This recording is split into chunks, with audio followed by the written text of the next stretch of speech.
Good evening friends, स्वागत है आपका आज की वीडियो में। तो आज हम बात करने वाले हैं हाइब्रिड विनका के बारे में। तो मैंने पहले कई वीडियोस अपलोड की हुई हैं विनका के बारे में दोस्तों। विनका एक हार्डी प्लांट है, बट इसकी जो हाइब्रिड वैरायटी होती है वो थोड़ी सी नाजुक होती है, उसकी केयर करना थोड़ा सा मुश्किल होता है। जो हमारी देसी वैरायटी होती है विनका की, उसकी केयर करना बहुत ही ज़्यादा ईजी है। हालांकि जो हाइब्रिड वाली वैरायटी होती है विनका की सदाबहार की, वो भी इतनी ज़्यादा मुश्किल नहीं होती है। पर जब दोस्तों बरसात शुरू हो जाती है, जैसे कि आप देख ही रहे हैं, अभी भी मेरा पौधा जो है वो सारा गीला हो रखा है बरसात के कारण। तो उसमें जो इसमें पत्तियां होती हैं वो पीली होकर गिरनी शुरू हो जाती हैं। तो उसमें आप इसकी कैसे देखभाल कर सकते हैं, तो आप इस पौधे को कैसे बरसात से बचा के रख सकते हैं, इन्हीं सब बातों का आज हम ज़िक्र करने वाले हैं इस वीडियो में। तो चलिए शुरू करते हैं। सबसे पहले दोस्तों आप इसे ऐसी जगह रखें जहाँ पर इसे पूरे दिन की धूप मिले। अगर आप इसे ऐसी जगह रखेंगे जहाँ पर इसे कम धूप लगे, 4 से 5 घंटे की धूप मिले, तो फिर उसमें इसकी मिट्टी जो है वो गीली रह जाएगी, सूखेगी नहीं बिल्कुल भी। जैसे कि मैं आपको दिखा देती हूँ, अभी इसकी मिट्टी जो है वो बहुत ज़्यादा गीली हो रखी है, क्योंकि अभी अभी बारिश होके हटी है। तो मैंने दोस्तों इसे कुछ टाइम पहले ही इस पौधे में ट्रांसप्लांट किया है। पहले मैंने इसे दूसरे गमले में लगा के रखा हुआ था, पर उसमें एक दिन बहुत ज़्यादा हवा चलने के कारण मेरा पौधा जो है वो नीचे गिर गया था। तो मैंने अब इसे ये वाले गमले में लगाया है। ये प्लास्टिक का गमला है, मैंने पहले भी इसे प्लास्टिक के गमले में लगाया हुआ था। और इसमें अगर ज़्यादा बारिश हो या ज़्यादा हवा भी चले तो मेरा पौधा जो है वो ख़राब ना हो। तो आप इसे ऐसी जगह रखें जहाँ पर इसे पूरे दिन की धूप मिले। अगर आप कुछ देर की इसे धूप देंगे तो उससे इसकी मिट्टी जो है वो अच्छे से नीचे से नहीं सूखेगी और फिर उसमें रूट रॉट हो जाएगा। बात करें इसमें फर्टिलाइज़र की, तो आप फर्टिलाइज़र इसमें टाइम टू टाइम देते रहें। अगर आप इसमें फर्टिलाइज़र नहीं देंगे टाइम टू टाइम, तो उससे इसकी ग्रोथ जो है दोस्तों उस पर बहुत ज़्यादा असर पड़ेगा। इसकी ग्रोथ जो है वो बहुत ज़्यादा स्लो हो जाएगी।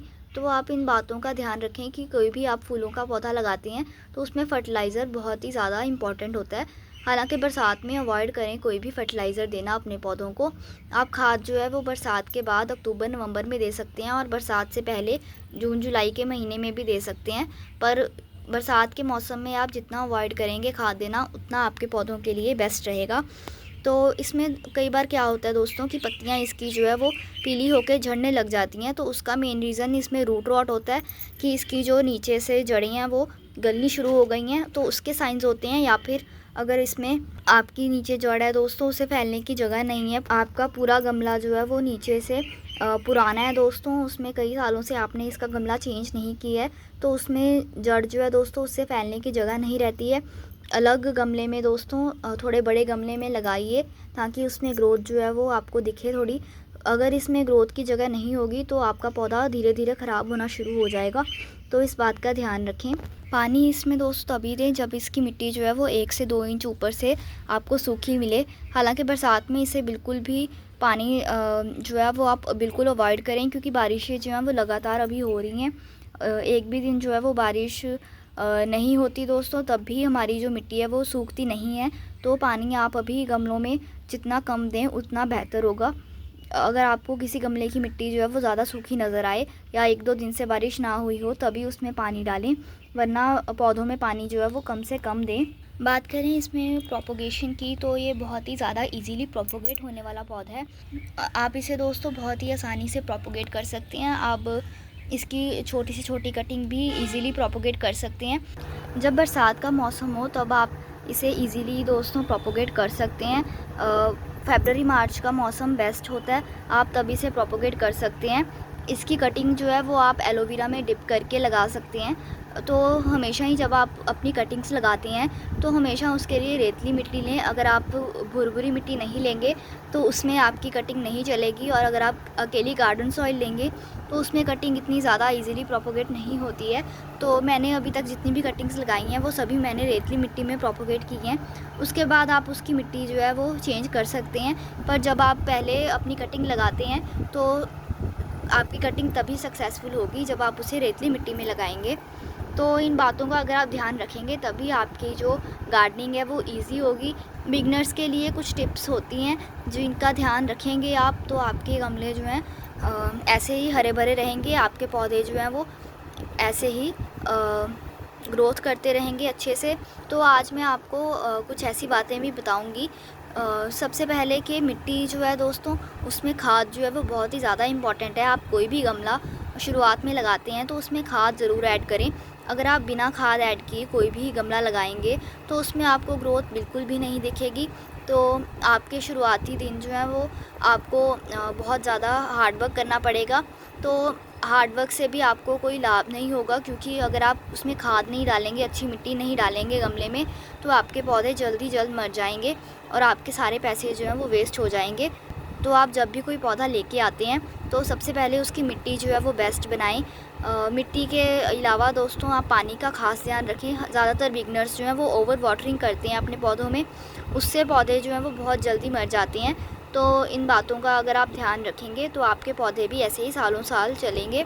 ये वाली जो हाइब्रिड वैरायटी है दोस्तों, मैं आपको पहले भी बता चुकी हूँ कि बहुत ज़्यादा नाजुक होती है। अब अगर आप इसमें थोड़ी सी भी लापरवाही करेंगे तो आपका पौधा जो है वो जल्दी मर जाएगा, उसमें फूल भी नहीं आएंगे और आपकी जो ग्रोथ है पौधे की वो भी रुक जाएगी। दोस्तों अगर आपके यहाँ सनलाइट की कोई दिक्कत है तो ये वाला पौधा जो है वो आप ना लगाएं, क्योंकि फूलों के पौधों को फुल सनलाइट चाहिए होती है। कम से कम 5 से 6 घंटे की धूप मिनिमम चाहिए होती है।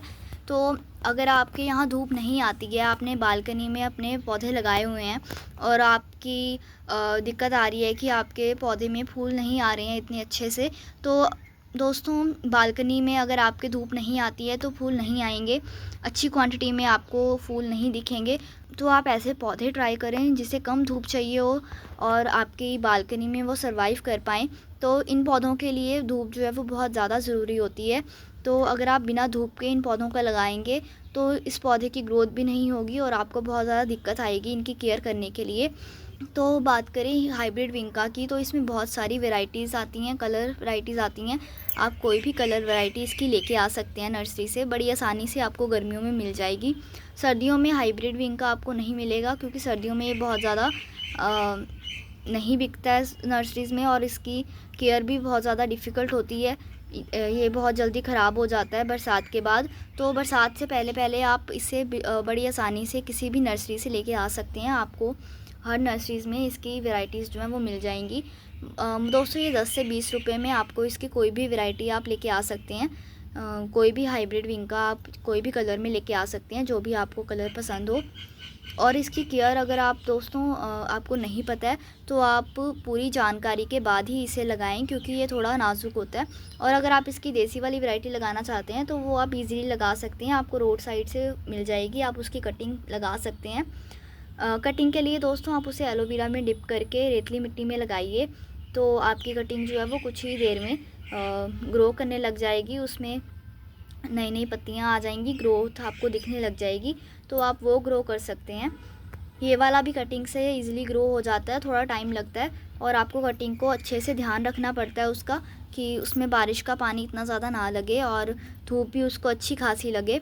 और पानी का बहुत ख़ास ध्यान रखें। आप कोई भी कटिंग लगाते हैं, अगर कोई भी कटिंग में ओवर वाटरिंग हो जाए तो वो ज़्यादा देर सही नहीं रहती है कटिंग, और कुछ ही देर में वो गलनी शुरू हो जाएगी।